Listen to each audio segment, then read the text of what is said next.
The streets of Europe were filled with desperation and poverty. The once great nations of the continent had fallen into disrepair, and their people had been left to suffer the consequences. Unemployment was rampant, and those who had jobs often found themselves struggling to make ends meet. The governments of these nations had failed their people, and the people had grown restless.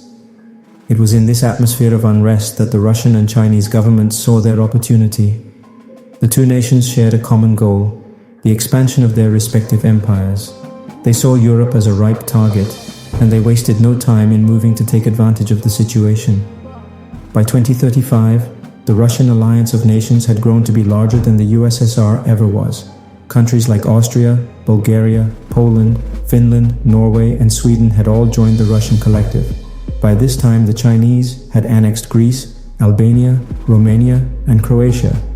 Other European countries like the Netherlands, Germany, Denmark, Belgium, France, Spain, Italy, and Portugal had allied themselves with the United States, but that alliance was under enormous pressure. The fact was that the East was knocking on the borders of the US and EU allies. The once mighty nations of the West were struggling to keep up with the rapid growth of the former African countries and the Eastern nations. The population was rapidly declining in the Old West, and the Eastern nations and China were growing at an alarming rate.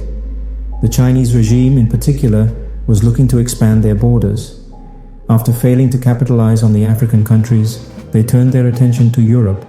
They saw an opportunity to gain a foothold on the continent, and they were not about to let it slip away. The situation was dire. The people of Europe had lost faith in their leaders, and they were turning to radical ideologies in search of a solution. The Russian and Chinese governments were exploiting this unrest, using it to their advantage.